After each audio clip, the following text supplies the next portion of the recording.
قرآن کریم میں حضرت اسماعیل علیہ السلام کے بارے میں ہے کہ اور اس کتاب میں اسماعیل علیہ السلام کا ذکر کرو، وہ وعدہ کا سچا تھا اور رسول نبی تھا، وہ اپنے گھر والوں کو نماز اور زکوٰۃ کا حکم دیتا تھا اور اپنے رب کے نزدیک ایک پسندیدہ شخص تھا۔ سورہ مریم۔ حضرت اسماعیل علیہ السلام کے بارے میں جو کچھ معلومات ہوئی ہیں اس کے مطابق آپ جبرون کے مقام پر، جسے الخلیل یعنی فلسطین کہتے ہیں، میں پیدا ہوئے۔ جب اسماعیل علیہ السلام بچہ تھے، رب کائنات نے حضرت ابراہیم خلیل اللہ سے فرمایا، اے خلیل، ہم کعبہ کی تعمیر کرنا چاہتے ہیں، اس مقدس کام کرنے کے لیے آپ کو مامور کیا جائے گا، ہم اس مقام کی نشاندہی کریں گے، آپ اسے پاک صاف کر کے آباد کریں گے، یہ جگہ طواف اور سجدوں کی ہوگی، ابھی آپ اپنے بیٹے اور بیوی کو اس سنسار جگہ چھوڑ آئیں۔ تفصیل اس کی یوں ہے، حضرت ابراہیم علیہ السلام 75 سال کی عمر میں جب اپنے وطن عراق سے ہجرت کر کے ملک کنعان یعنی فلسطین میں تشریف لائے تو اس وقت آپ کے ساتھ آپ کے بھائی حضرت لوط کے علاوہ آپ کی بیوی حضرت سارہ بھی تھیں۔ حضرت سارہ کے کوئی اولاد نہیں تھی، اس لیے یہ گھر نا اولاد کی نعمت سے محروم تھا۔ آپ اس محرومی پر بہت مایوس ہوئے۔ آپ علیہ السلام نے اپنے رب سے التجا کی، اے پروردگار، مجھے ایک بیٹا عطا کر جو صالحوں میں سے ہو۔ آپ علیہ السلام نے دین حق پھیلانے، نیکی کا درس دینے، بدی سے روکنے کے لیے اپنا گھر چھوڑا، شام، فلسطین اور مصر کے دور دراز علاقوں کا دورہ کیا اور لوگوں کو دین کی باتیں بتاتے تھے۔ جب آپ علیہ السلام مصر پہنچے، اس وقت مصر میں جن خاندان کی حکومت تھی اس سے حضرت ابراہیم علیہ السلام کی رشتہ داری تھی۔ حضرت ابراہیم علیہ السلام کے واقعہ میں شاہ مصر اور حضرت ابراہیم علیہ السلام کا ذکر کیا گیا ہے کہ کس طرح شاہ مصر نے آپ علیہ السلام کے ساتھ سلوک کیا۔ جب حضرت ابراہیم علیہ السلام مصر پہنچے تو وہاں کے بادشاہ نے آپ علیہ السلام کا نہایت عزت و احترام سے استقبال کیا۔ اس وقت آپ علیہ السلام کے ہمراہ آپ کی بیوی حضرت سارہ بھی تھیں۔ بادشاہ حضرت ابراہیم علیہ السلام کو قدر کی نگاہ سے دیکھتا تھا اور بہت زیادہ عزت کرتا تھا۔ مصر کے بادشاہ نے اپنی بیٹی ہاجرہ کو ایک خادمہ کی حیثیت سے حضرت ابراہیم علیہ السلام کے سامنے پیش کیا اور شادی کرا دی اور کہا کہ میری بیٹی کا اس گھر میں لونڈی ہو کر رہنا دوسرے گھر میں ملکہ ہو کر رہنے سے بہتر ہے۔ حضرت سارہ نے بھی خوشی سے اجازت دے دی۔ حضرت ہاجرہ پہلے ہی سال حاملہ ہو گئی۔ ایک مذہبی کتاب میں اس واقعہ کا اس طرح ذکر کیا گیا، خداوند کے فرشتے اس سے کہا کہ میں تیری اولاد کو بہت بڑھاؤں گا، یہاں تک کہ کثرت کے سبب اس کا شمار نہ ہو سکے گا۔ خداوند کے فرشتے نے اس سے کہا کہ تو حاملہ ہے اور تیرے بیٹا ہوگا، اس کا نام اسماعیل رکھنا، اس لیے کہ خداوند نے تیرے دکھ سن لیا ہے۔ قرآن کریم میں اس کا ذکر اس طرح ہے، ہم نے اس کو یعنی حضرت ابراہیم علیہ السلام ایک حلیم لڑکے کی بشارت دی۔ حضرت سارہ کے کوئی اولاد نہیں تھی، اس لیے سارہ کے دل میں دکھ پیدا ہوا، وہ مایوس ہو چکی تھی، انہیں بہت زیادہ صدمہ پہنچا جس سے ان کا دماغ چڑچڑا ہو گیا۔ حضرت ہاجرہ سے انبن ہو گئی، دونوں کے درمیان لڑائی جھگڑا بھی شروع ہو گیا۔ حضرت ابراہیم علیہ السلام اور حضرت ہاجرہ کو سنسار جگہ پر چھوڑ کر چلے گئے۔ آپ علیہ السلام کے لوٹ جانے کے بعد ہاجرہ کھجوریں کھاتی اور مشکیزہ کا پانی پیتی رہی اور بچہ کو دودھ پلاتی رہی۔ کھجوریں اور مشکیزہ کا پانی آخر کب تک چلتا؟ وہ بھی ختم ہو گیا۔ مناسب کھانا اور پانی نہ ہونے کی وجہ سے سیدہ ہاجرہ بھی کمزور ہو چکی تھی، ان کے سینے میں بھی دودھ خشک ہو چکا تھا، اس لیے بچہ بھی دودھ سے محروم تھا۔ وہ بھوک سے تڑپ رہا تھا۔ جب کھانا پانی نہیں تھا تو آپ بہت پریشان ہوئے۔ آپ چاروں طرف دوڑتی رہی، کبھی پہاڑ پر چڑھ کر چاروں طرف نظر دوڑاتی کہ کہیں کوئی نظر آ جائے، کبھی پہاڑ سے نیچے اترتے، کبھی دوسرے پہاڑ پر چڑھ جاتی۔ اس طرح صفا اور مروہ کی پہاڑوں پر 7 مرتبہ دوڑی۔ رسول صلی اللہ علیہ وسلم نے فرمایا، حضرت ہاجرہ کے اس عمل کی یاد میں صفا اور مروہ کے درمیان دوڑتے ہیں۔ حضرت عبداللہ بن عباس رضی اللہ عنہ بیان کرتے ہیں، حضرت ہاجرہ جب آخری مرتبہ مروہ کی پہاڑ پر چڑھی، انہوں نے ایک اجنبی آواز سنی جیسے کوئی کہہ رہا ہو۔ وہ یکسو ہو کر غور کرنے لگی، پھر آواز سنائی دی۔ اس پر حضرت ہاجرہ نے کہا، اے شخص، تو نے اپنی آواز تو سنا دی، کیا تو میری فریاد سن کر میرے لیے کچھ کر سکتا ہے؟ پھر حضرت ہاجرہ نے ننھے اسماعیل علیہ السلام کے قریب ہی حضرت جبرائیل علیہ السلام کو دیکھا کہ وہ اپنی ایڑی یا بازو سے زمین کھود رہے ہیں، یہاں تک کہ اس میں سے پانی نکل آیا۔ حضرت ہاجرہ وہ پانی اپنے مشکیزہ میں بھرنے لگی۔ جیسے جیسے وہ پانی بھرتی گئی، پانی ابل کر اوپر آتا رہا۔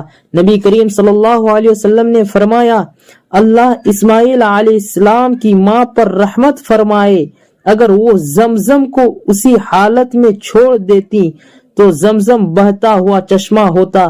یعنی حضرت ہاجرہ رضی اللہ عنہ نے چاروں طرف مٹی ڈال کر اسے گھیر دیا۔ اللہ تعالیٰ نے سیدہ ہاجرہ کو زمزم کا پانی عطا کیا۔ اس پانی میں ایسی تاثیر تھی کہ یہ صرف پیاس ہی نہیں بجھاتا تھا بلکہ جسم میں قوت بھی پیدا کرتا تھا۔ حضرت ابن عباس رضی اللہ عنہ کی روایت ہے کہ ایک روز ان کے سامنے ایک فرشتہ نے حاضر ہو کر کہا، یہاں اللہ کا گھر ہے جسے یہ بچہ اور اس کا باپ دونوں تعمیر کریں گے، اور اللہ اس گھر سے لوگوں کو ضائع نہیں کرے گا۔ حضرت ہاجرہ اور ننھے اسماعیل کو رہتے ہوئے تھوڑا ہی عرصہ گزرا تھا کہ قبیلہ جرہم کے کچھ لوگ مقام قدہ کی طرف سے آئے اور مکہ کے نشیبی علاقے میں ٹھہرے۔ ان لوگوں نے دور سے دیکھا کہ ایک پرندہ ایک جگہ پر چکر لگا رہا ہے۔ انہوں نے خیال کیا کہ پرندہ اسی جگہ پر چکر لگاتا ہے جہاں پانی ہو۔ معلوم کرنے کے لیے اس مقام پر اپنے 2 آدمی بھیجے۔ انہوں نے وہاں پانی دیکھا تو واپس آ کر اپنے آدمیوں کو بتایا۔ انہیں پانی کی ضرورت تھی تو کچھ مشکیزیں لے کر پانی لینے کے لیے پہنچے تو وہاں ایک عورت اور بچہ کو سنسان جگہ پر موجود پا کر حیرت زدہ ہوئے۔ انہوں نے سیدہ ہاجرہ سے پانی طلب کیا، اس کے بدلے میں کھانے کے لیے بڑی مقدار میں کھجوریں پیش کی اور واپس چلے گئے۔ بنو جرہم کے لوگ دوبارہ اس جگہ پر آئے، پانی لیا، بدلے میں کھجوروں کے علاوہ کچھ اور سامان دیا، واپس لوٹ گئے۔ عرب کے دوسرے قبیلے بھی وہاں آتے، پانی لیتے، واپس لوٹ جاتے۔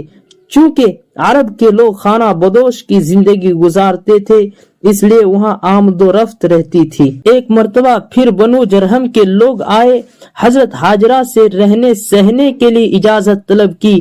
بنو جرہم کے لوگ سیدہ ہاجرہ کی طبیعت و عادت سے اچھی طرح واقف ہو چکی تھی۔ انہوں نے آپ رضی اللہ عنہ کو رحم دل اور ملنسار پایا۔ قبیلہ جرہم کے لوگوں کو آپ کی عادتیں پسند آ گئی، اسی لیے رہنے کی خواہش ظاہر کی۔ پانی کی شکل میں آب زمزم بھی موجود تھا۔ سیدہ ہاجرہ نے ان سے کہا کہ یہ پانی کا چشمہ میرا ہے، تم اس کے مالک نہیں ہو سکتے۔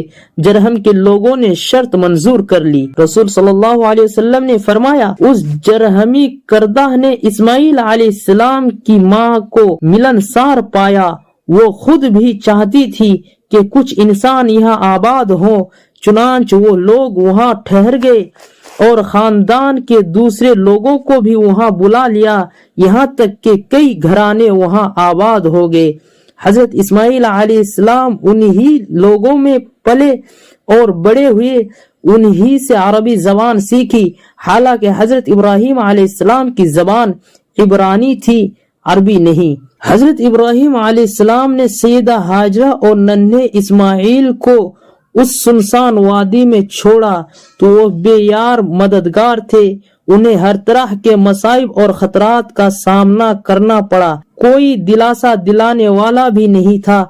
تو اس وقت حضرت ہاجرہ کو بشارت ہوئی، نہ خوف کرو نہ غم کھاؤ، اللہ تعالیٰ تمہیں ضائع کرے گا نہ بچہ کو۔ یہ بیت اللہ کا مقام ہے جس کی تعمیر اس بچہ اور اس کے باپ حضرت ابراہیم علیہ السلام کے لیے مقدر ہو چکی ہے۔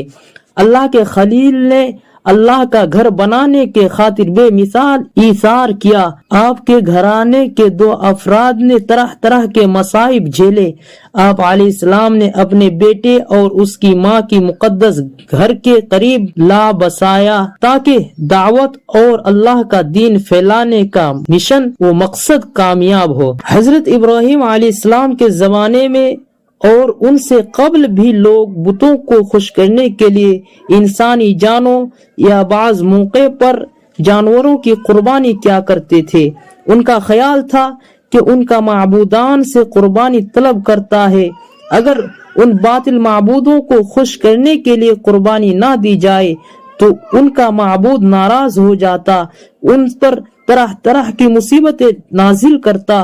ان کے خیال میں آفت سے بچنے کے لیے قربانی دینا ضروری ہے، لیکن اسلام میں قربانی کا مقصد کچھ اور ہے۔ حضرت ابراہیم علیہ السلام اللہ کے نبی تھے، انہوں نے ایک رات خواب میں دیکھا کہ وہ اپنے اکلوتے بیٹی اسماعیل علیہ السلام جو ان کے بڑھاپے کا سہارا بننے والا ہے اپنے ہاتھوں سے ذبح کر رہے ہیں۔